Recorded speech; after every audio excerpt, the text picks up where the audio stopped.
Wildfires have been erupting across Europe as a new heatwave grips the continent, with major fires raging in the UK, France, Croatia, and others. In the UK, authorities say flames ripped through homes in a town near the city of Birmingham. Aerial footage showed large plumes of smoke engulfing the town in what officials described as one of the most significant fires the area between England and Wales ever faced. At least 4 people sustained injuries as a result of the fires, including a child, who were taken to hospitals for treatment. Similar blazes have also broken out in southern France in the department of Landes, neighboring Bordeaux, where authorities say hundreds were evacuated as fires burned an area of approximately 600 hectares. France has been grappling with severe wildfires over the last few months, including near the capital Paris, due to record temperatures exceeding 40 degrees Celsius, coupled with drought and strong winds, which experts attribute to human-caused climate change. In Croatia, intense fires forced hundreds of people to flee their homes on the small touristy town of Lakva Rakoznica as the flames swept through pine forests and vegetation before making its way into residential areas. A series of fires have also been recorded in nearby Montenegro, which authorities say have been rapidly spreading due to strong winds. Romania has shut down its only nuclear power station because of extremely low water levels in the Danube River caused by prolonged hot weather affecting much of Europe. The second of the 2 706 megawatt reactors at Senavoda was disconnected from the Romanian electricity grid just before midday on Thursday. The plant, where 2 reactors produce about 20% of Romania's electricity, is not expected to be restarted within the next 10 days. Este un moment foarte sensibil pentru sistemul energetic național, pentru că aproximativ o cincime din producție iese în momentul acesta, se decuplează și, ca să vă dați seama, la centrala nucleară de la Cernavodă, iată, avem acest indicator în canalul de aspirare, ceea ce vedeți mai șters, însemna că apa ajungea acolo sau chiar și depășea. În următoarele 10 zile, specialiștii estimează că nu va ajunge peste nivelul minim, iar reactorul 2 nu poate fi repus în funcțiune. Facem o paralelă cu ce s-a întâmplat în 2003. Atunci a fost vorba de unitatea 1, care a fost oprită din cauza unei secete extreme, circa 25 de zile.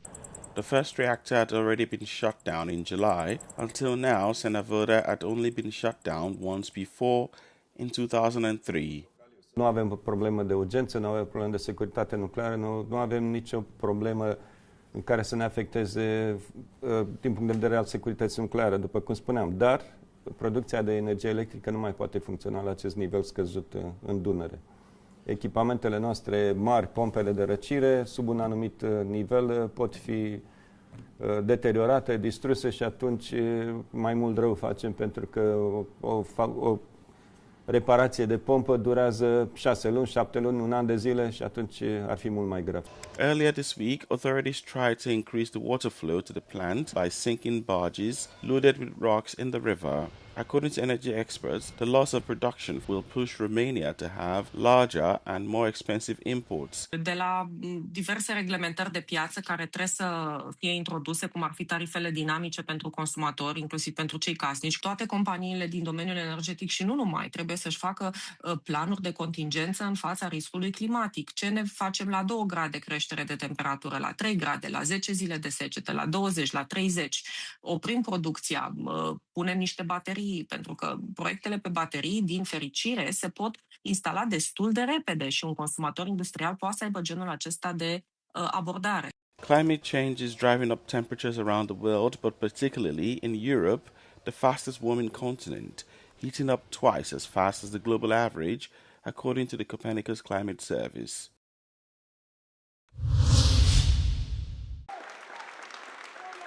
France's Constitutional Council has approved a law on the right to assisted dying. The legislation establishing a right to assisted dying for some adults suffering from an incurable condition was passed by Parliament in July after years of debate. French President Emmanuel Macron's office hailed the decision as the law is seen as one of the major social reforms of his second term. However, in a major blow to another one of Macron's reforms, the top French court rejected a social media ban for children under 15. The court found that the ban was not proportionate in relation to the freedom of expression and communication. The French government had promoted the ban as a way to protect young people from the harmful effects associated with social media. Macron's office said the president had no plans to give up on his push to bar children from apps such as TikTok, and that the government would work on a new draft law. US President Donald Trump has imposed tariffs of up to 100% on imported drones and their components as Washington aims to rebuild American production. The US claims it can no longer afford to depend on foreign factories. European manufacturers will face a 15% rate, while British-made drones face just 10%. But to qualify, a drone's hardware and software must largely originate in the US or their home country. A tough task, as many European drones currently rely on Chinese-made parts. The steepest tariffs target larger, more advanced drones, such as those over 25 kilograms or fitted with thermal imaging. The tariff proclamation is one of several defense measures moving at once. Also on Friday, Trump ordered a fifth naval shipyard to be built, the first in 80 years. These actions follow reports of a tense exchange between Trump and US Defense Secretary Pete Hegseth over depleted munitions stocks due to the war in Iran, but Washington denies the argument took place. One person was killed and 17 others were injured, including a child, in overnight Russian attacks targeting the eastern Donbass region.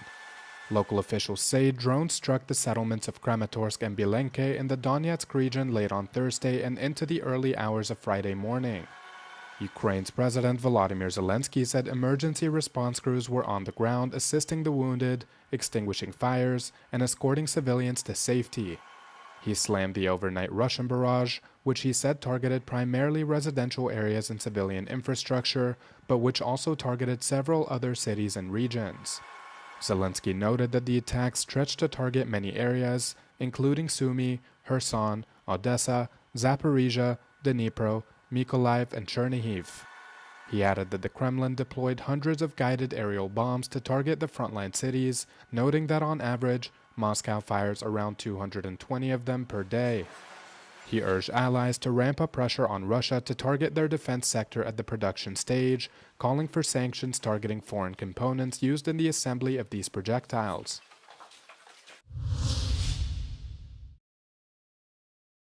Italian police recovered paintings by Renoir, Cézanne and Matisse worth almost €9 million that had been stolen from an Italian museum in March. The paintings were taken by thieves from the Villa of the Magnani Rocca Foundation near Parma in northern Italy. The heist had lasted under 3 minutes.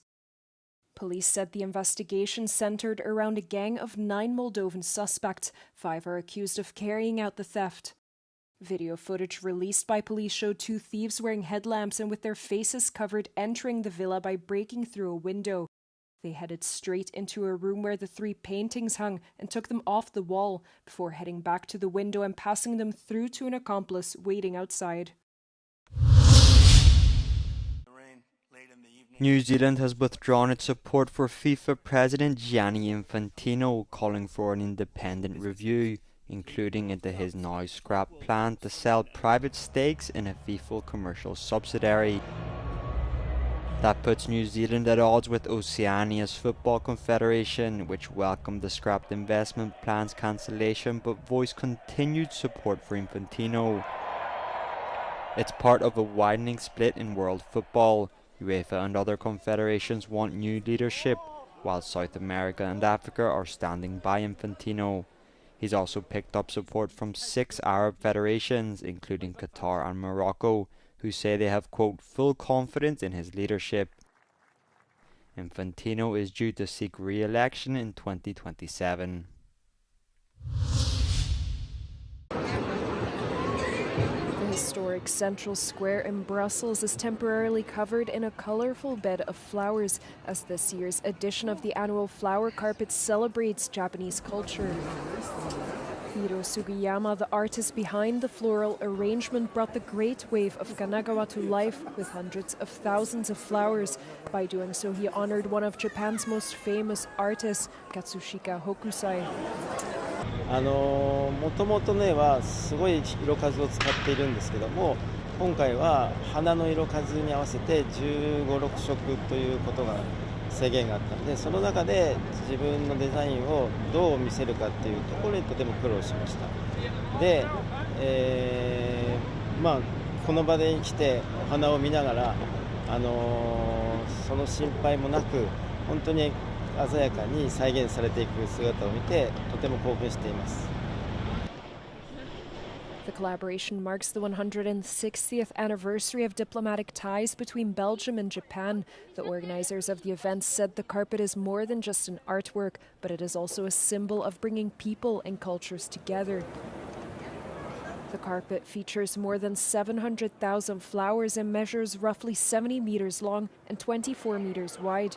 On Thursday, volunteers worked for hours to arrange the flowers into the artwork that the artist had intended. The design will be visible in the Belgian capital until Sunday.